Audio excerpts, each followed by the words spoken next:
Christian Philibert. Donc après les 4 saisons d'Espigoul, après Travail d'Arabe, là maintenant c'est Africa Ioli. Donc je crois que, je ne sais pas si ça va vous plaire que je dise ça, j'ai l'impression que c'est les 4 saisons d'Espigoul puissance 10. Ah bah ça peut... Pourquoi ça me plairait pas? J'espère que c'est les 4 saisons d'Espigoul puissance 10. Je pense en tout cas que c'est un film plus fédérateur, qui touche plus de monde peut-être. Enfin, j'espère. La réaction de ce soir est formidable. On avait quand même une salle de 650, même plus, 670 personnes, je sais pas, et qui était...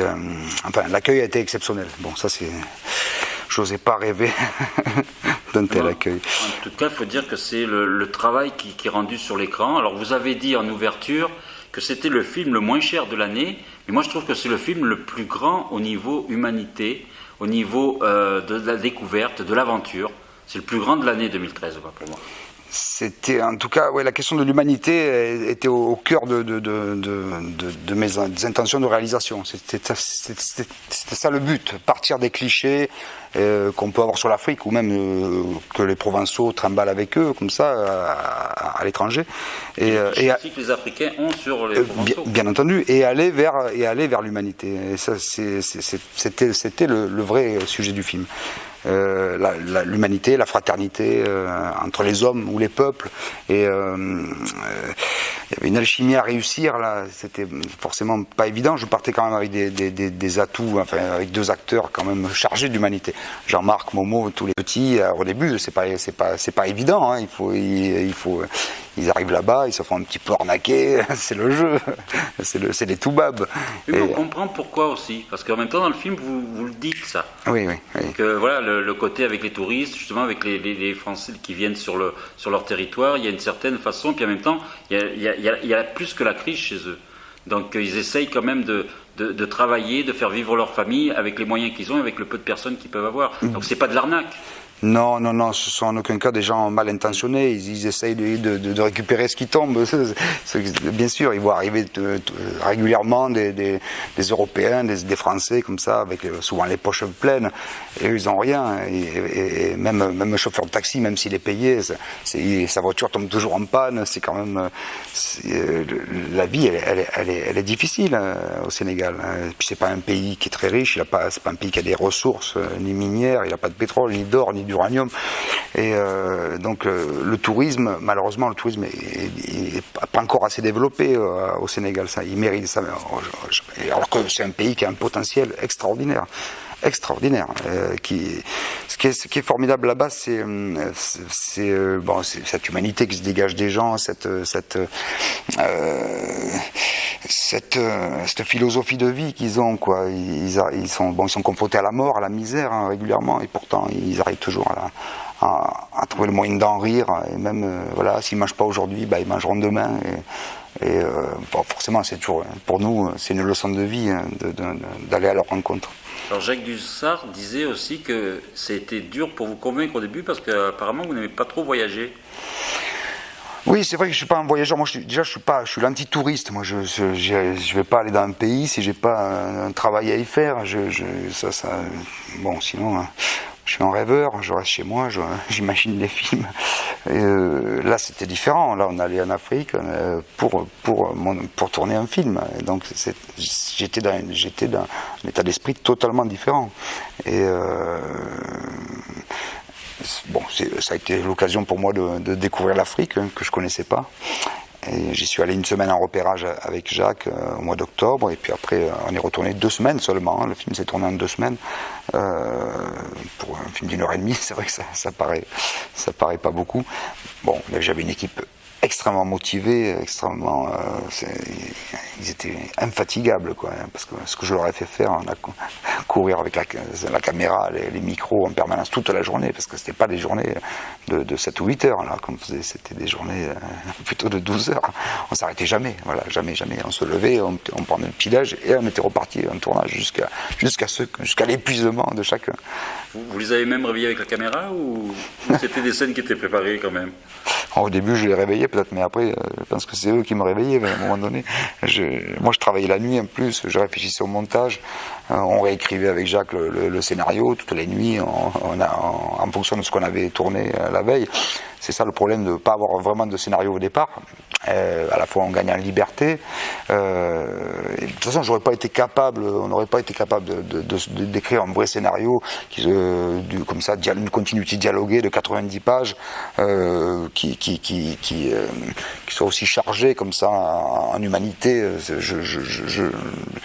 Je pense pas qu'on était capable de le tourner. Donc voilà, moi je rêve de cette manière de travailler aussi, avec des petits budgets, un simple synopsis de 10-15 pages, un synopsis un peu dispositif, une trajectoire comme ça, qu'on a respecté d'ailleurs, l'état d'esprit du projet d'origine, on la retrouve dans le film complètement.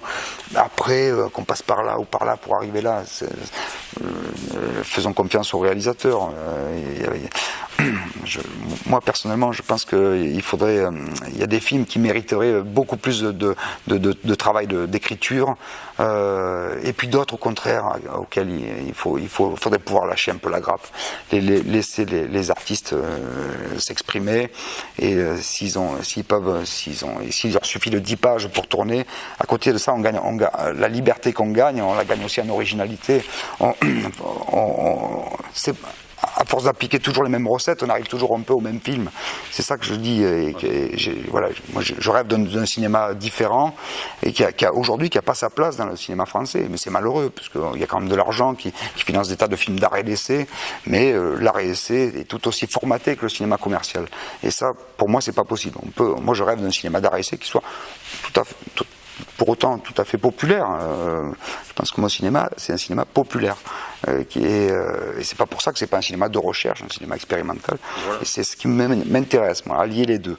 Et pour ça, si je dois passer un an de ma vie à écrire des dialogues, à écrire une continuité comme ça, dialoguer, j'enferme le projet dans quelque chose de trop rigoureux, de trop rigide, dont je peux plus sortir après. Et au bout du compte, après un an d'écriture, après 6 mois, un an de recherche de financement, je perds le désir, je sais plus, je perds l'essence même du projet, je sais plus où je voulais en venir au départ. Donc là, c'est un film qui s'est fait tout à l'énergie, tout d'un coup, on savait qu'on avait un petit peu d'argent pour tourner, voilà, on a écrit ce petit synopsis d'une 15aine de pages, et on a préparé le tournage, et on est parti tourner. Et puis, je pense que tout ça se ressent, c'est ça qui crée aussi l'originalité du film, qui le rend différent. En même temps, il est riche sur l'écran.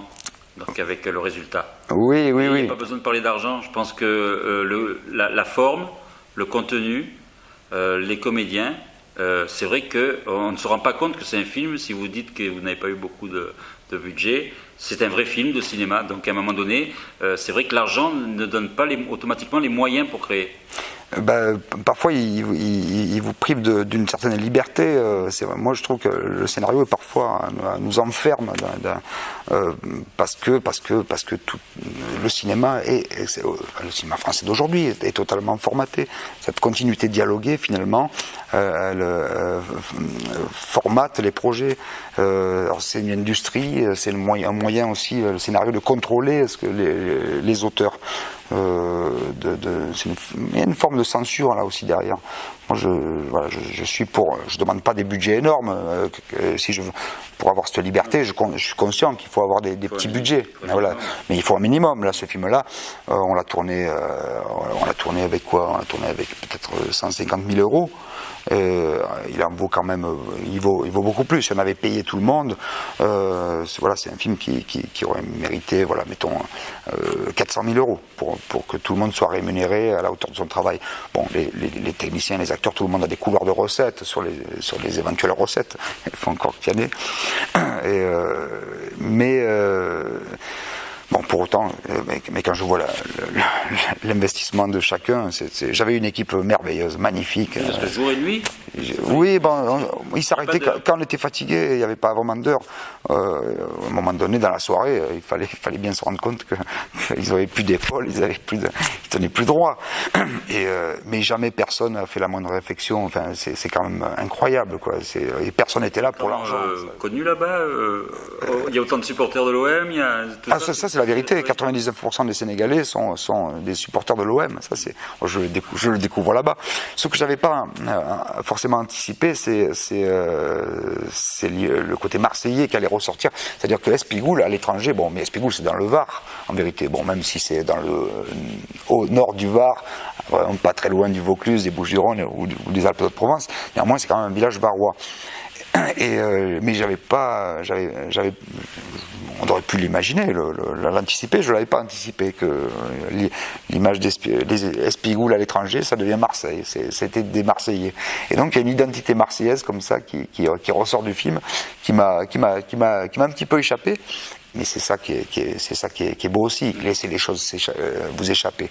Ça, c'est ma culture, mon expérience documentaire, hein, je trouve ça magnifique de voir les choses se mettre à vivre devant vos yeux et vous entraîner dans des recoins que vous auriez jamais pu imaginer, concevoir. Ces personnages colportent les clichés de Marseille. Hein. Oui, voilà. Ils arrivent en Afrique avec le pastis, voilà. Avec l'OM, voilà, l'Aioli. Voilà. Ce sont des clichés réels. Mais bien sûr, si le film s'en tenait à ça, ce n'aurait forcément pas grand intérêt, mais bien entendu qu'on va plus loin, c'est l'aventure humaine qui importe. Alors nous, ce qu'on va souhaiter, parce qu'on va nous enfermer peut-être dans le théâtre, ce qu'on va souhaiter, eh bien, c'est que le buzz se fasse. Donc on va annoncer toutes les avant-premières qui cet été vont être faites pour justement lancer la sortie du film qui est prévue pour la fin de l'année, c'est ça ?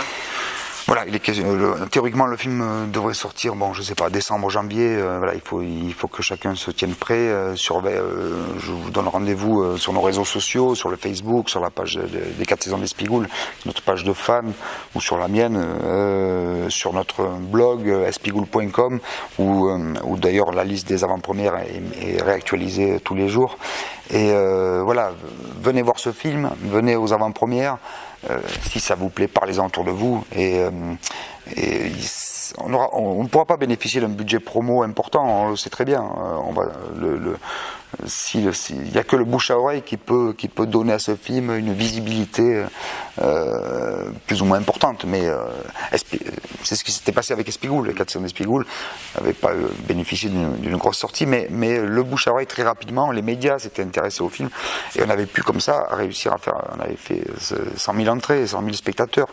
Ce qui aujourd'hui, tout le monde me dit, c'est impossible avec un petit film comme ça de réaliser un chiffre pareil. Donc moi, je cherche pas à ce que le film fasse 1 million d'entrées. Je sais bien que c'est pas possible, mais qu'au moins qu'on réussisse à refaire ce score d'Espigoul. Ça me paraît qu'on passe cette barre fatidique des 100 000. Pourquoi pas aller vers les 200 ? C'est mon rêve depuis le début. En tout cas, nous, on va contribuer à cela. Bien, écoutez, voilà. Je vous en remercie. C'est le clap de fin, en plus ça fait une très belle image. Merci beaucoup.